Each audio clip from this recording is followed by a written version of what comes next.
Hey, I'm Gary Katz from the Katz Roadshow, and we've been doing a roadshow at JK Lumber. We're really pleased to be here. We're at the Woodshop at JK, and we just ran into Monica, the foreman of the Woodshop.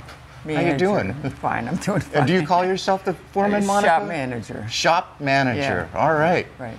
How long have you been here? 37 years. 37 years. Yeah. So what brought you into woodworking? I was looking for a career change, and I figured I could do it. Where were you headed before you got into woodworking? I was a psychologist. I was teaching at Utica College in Oneonta.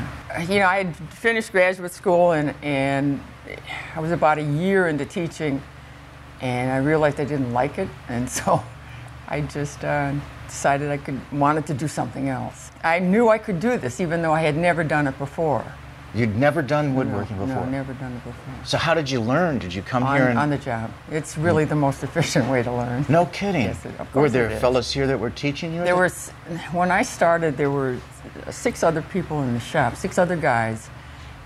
And mostly I learned just from reading and doing. I didn't learn that much from them because they were all doing different things. Huh. There were a couple of guys that were helpful, but for the most part, reading and doing.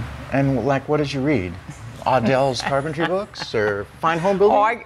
Oh man, I subscribed to so many carpentry books when I started, and they were all old and out of date and not very helpful.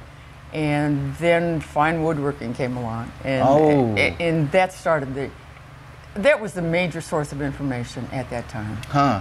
And was it tough, like when you came in first, when you first started working here, was it tough, you know, with the kind of male profession and everything? I guess, no, they were everybody was very nice. Excellent. Yeah, I didn't find a problem at all. Excellent. But I was focused on the work, and at that level, there's generally never a problem. And when you first started, did you think you were going to stay in this for 37 years? I had no idea. I just wanted to find something that I could stand during the day, that I enjoyed doing. Something you could be passionate about. And it's really nice to wake up in the morning and want to go to work, and then all of a sudden it's 5 o'clock or 6 o'clock or time to go home, whenever that is. You know? Time flies when you're having fun. It really is. It really does. I do some work for contractors, but mostly homeowners that don't want to hire a contractor to do a small job. So this is your workbench right here? Well, it's one of them, and it's the one where I do the rescreens. It's convenient because I have all the splines right there, and I can just pull them off as I'm rescreening without having to cut them, and it's more efficient. So you do a lot of, during the season, you do a lot of new screens and rescreening? Yeah, a lot of them. Huh. Sometimes 10 a day, sometimes 1 a day. That many? Yeah. Huh. So the homeowners come in and... They do. They drop them off, and they're filthy or not, and you know, we make it look good. Awesome. Yeah. And do you do glazing and stuff on this table too? No, I do that over where the glass is. I've got an easel set up over there. Oh, so you reglaze double hungs and they bring in their sash? Not that much anymore, because nowadays everything is insulated, and so there isn't that much. So we're talking about the older. Yeah, there isn't that much puttying that's required. Although I do have 4 different sash over there that I have to do now, just reglazing. And I noticed you got a whole clamp-like kind of thing going on over here too. So you must be laminating wood too. I over clamp. Well, most of us do. As many clamps as I had to do some beams over the weekend, and I had probably 15 or 20 C-clamp or pipe clamps on just 6 feet worth of beam, you know, just to make sure it seals. So you're making up like hollow beams and decorative beams for people's homes, or are they? In this case, they were beams might be the wrong word, but they were column bases that had to be 6 by 6, out of treated and not the wet stuff that we've got. So I took some kiln dried 2-bys and glued them together. You told me yesterday that you make a lot of moldings here, but you don't have a shaper. No. So how do you do it? No, I do. I use these cutters or these molding heads that are available. I think Delta was the one that first came out with them. I've just got 3 of them. And they require 3 blades. And I've got 2 trays full of blades that I've ground down over the years. Now, they're only 1 inch wide, so it becomes really labor intensive to make a wide molding. I mean, I can show you using some of the moldings over there, but I grind down 1 inch worth of the profile at a time. Sometimes I just use 1 blade, sometimes I use 3. The disadvantage of using a table saw to do this is that the RPMs on the table saw motor are slower than they might be on a shaper, so that I have to go slow. Otherwise I get a lot of ripples. So it, again, labor intensive, slow, but infinite flexibility. And you don't do big runs? No, I do, I think the most that, I can do maybe 200 feet reasonably. I can do 20 feet and be cost effective compared to places that would grind down shaper knives. So if I did 20 feet, I don't feel like the customer's getting ripped off. So this is a service your lumberyard provides for people that want just to match an existing molding? That's right, yeah. Yeah, and I'm not sure that the lumberyard would provide it if I didn't do it, because when I first started working here, one of the first things I did was a molding. And in fact, I have a sample of the first one that I did.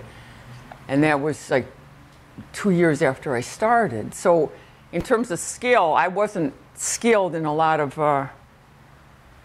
areas, but it was something I could do. And not too many people, nobody else in the shop at the time could do it. I do 1 inch at a time across the board. Awesome. I know, it's ridiculous. I don't think so. But it's so involving, you know. Yeah. So those are actual joiner knives you put in your joiner. No, these are, they just call them joiner knives. Oh. That's just because they're straight. They offer 20, I think, different profiles that are kind of useless to me, but the joiner knives are helpful because I can profile or grind them to whatever I need. For something like that, I would probably start in the middle, and these are repeat things. So I try to grind the knife so that I get half of that over to here, and then I flip it and do the other half, and then move outward. So some of this stuff that looks complicated really isn't, because it's just a duplicate on both sides. There are several in there that are like that. Now this has been through a flood, so there's some dirt on it, but I think the profile looks like a ribbon, and it's just really nice. And that was the very first one that I ever did using those techniques. And this is just one of like 20 boxes that I have of molding, so I probably got 600 or 700 profiles that I've done. Some of them are repeats, some of them are things that you can't get anymore. Like this step molding used to be real common, but you can't get it anymore. And somebody wanted a set to go around the door and a baseboard. And so I did that, I don't know, 6 months ago or so. So a lot of it's not unique, it's just not available anymore. And they need duplicates. But it is unique because they can't get it anywhere else. That's true. You can't buy it off the shelf. No, you can't, no. So in that sense, it saves them a lot of money and time, and it works out well. And then there's like one like that's exceptionally wide that there's nowhere you could get that. Right. And here again, it's just like 1 inch at a time. But it's a duplicate, so it's not that complicated. Mirrored, right. Yeah, mirrored. That would be the right word. Yes. Beautiful. Yeah. So, Monica, what in the world is this contraption here? I think it's called a stroke sander. A stroke sander. And in industry, I think they have an automated arm that comes down and puts pressure on the belt. In this case, the automated arm is right here. Huh.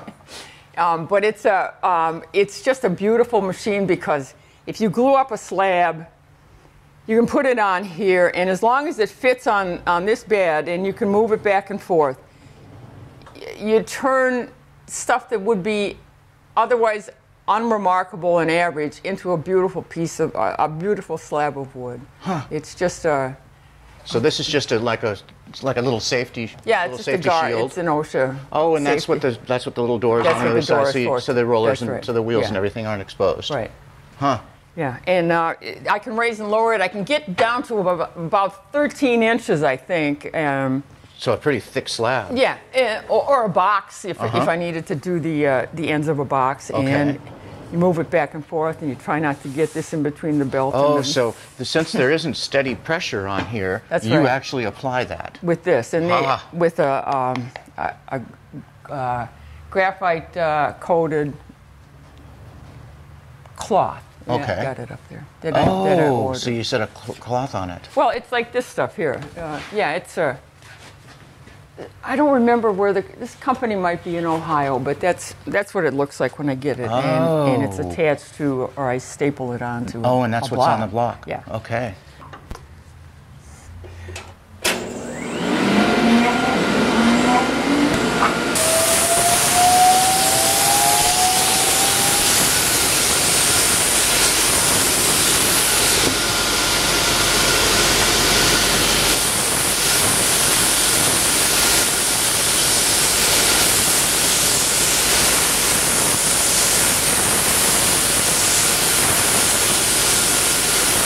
Planers are useful, but they're limited as well. This is almost unlimited.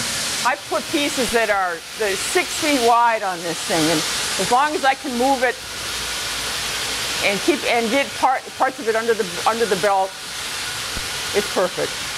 And you feel like it's a lot better than sanding with a hand sander. Yes. Why? Oh man, I don't have 3 days to do a. It's fast. It is very fast, yeah. And I can start with 40 grit, and I've got 40 grit up to 120 grit. And I don't do much past 120, because that's all the belt does then is load up, and it's pretty much useless for beyond one job. Monica, I don't want to interrupt your day. I know you got a lot of work to do. You're the only one working in here. That's right. So when you first started here, there were 6 other guys. 6 other guys, and It wasn't this building. It was in a different building. It was a much bigger building. It was a fly-infested old building. It was amazing. And they tore that down when they did some remodeling and just shoved us into what used to be a truck garage. That's what this used to be. So, and at that time, there were 4 other people in here. So it was a little crowded.